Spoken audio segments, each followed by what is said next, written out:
you had a kind of a bird's eye view, I would say, of like what God was doing in the community. Yeah. Because you were literally networking with pastors and nonprofit leaders and business leaders like all day, all the time. Yeah.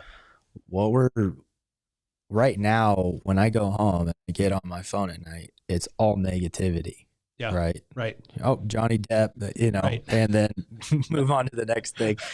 Of all the things you pull out, Johnny Depp. Right. That's just what shows up on my timeline. It's like, he just keeps popping up randomly. I don't know if it's just my generation likes like Pirates of the Caribbean so much that like it flops over to my phone. But you saw, like, what was the thing that excited you the most about? My point is like I go home and I just see all negativity. Yeah. But God is moving so much in Spokane. He is.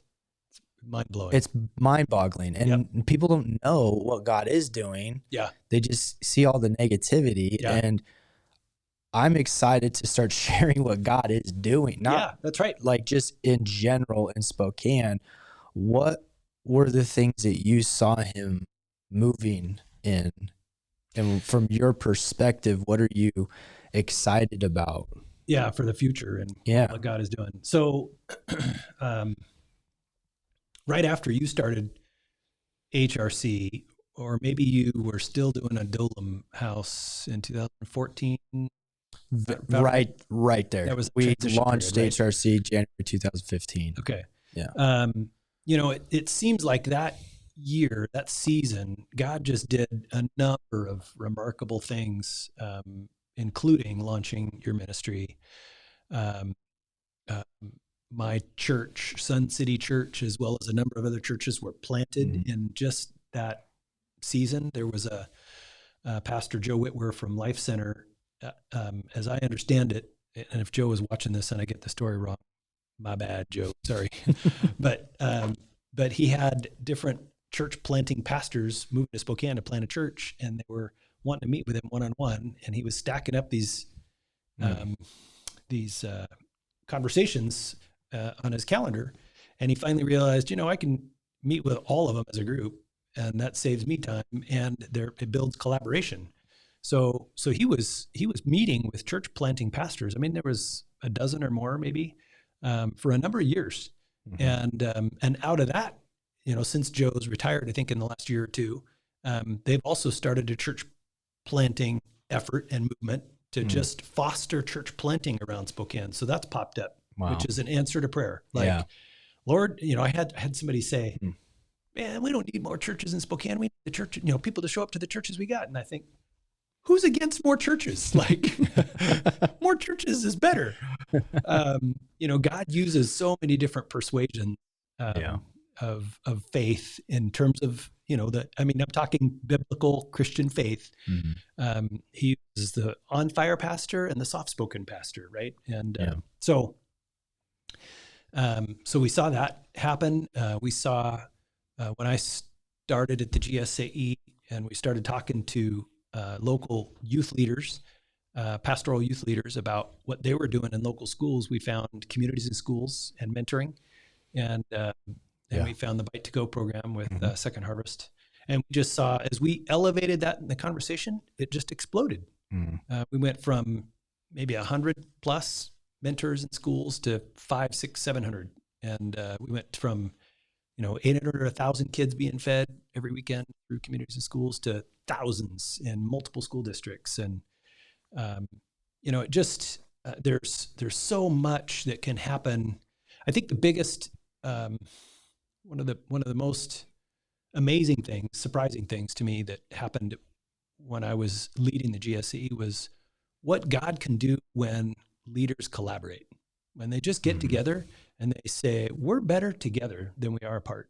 And they set aside their doctrinal differences, sprinkle baptism versus full immersion.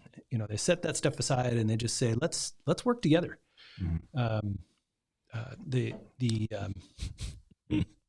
Sorry, I just keep going. No, I love this. I was just laughing.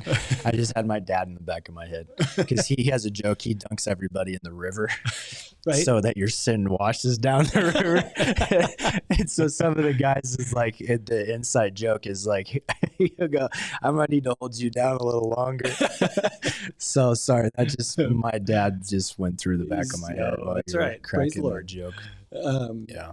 So there was going back a few years, there was a movie that came out called Paper Tigers. I don't know if you were at any of the showings, but Paper Tigers was a documentary set in, I think, Walla Walla, Washington, and it became a kind of a national phenomenon. But it followed some high school students in 1 year. I think they were all seniors, 1 year of high school at a alternative high school. So these were all kids that came from challenging home environments with, parents who were not around or whatever. And it really shed the light on the humanity of these students that have had what seems like the entire world against them, and just a few caring individuals who can make a difference in the life of one kid. And so it's neat to see there's so many Generation Alive is a cool movement founded in Spokane, but working outside of Spokane. And so there's just a lot that we're seeing, particularly with collaboration. You collaborate like you're a networker, and God moves when we're willing to set aside our differences.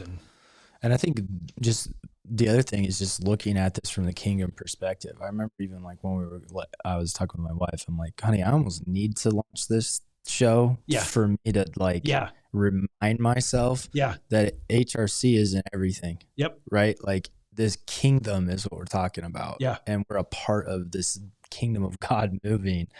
And it's important to, I was just give a platform to hear what God's doing. And even for me to just excite me of what's going on, because, if all I'm hearing every day is this person got, traumatized and abused, and it's a lot to just, in the world of stopping human trafficking, it's nice to hear, you're seeing movement, but it's amazing to see just God's doing this everywhere. Like he's talking to so many people, and there's a lot of people being obedient to him. And he's shifting things and moving things. And all across our even city, with and in any COVID, city you go to. it was like a shuffling. I love my job because I get to go speak at churches often, and I get to see everybody. Yeah. And it was like a shuffling that happened. Yep. But it almost felt like, oh, yeah, I knew you were at this congregation, but yeah, it actually makes more sense. Like you're a great example. Like Sun City is an incredible outreach church. Yeah.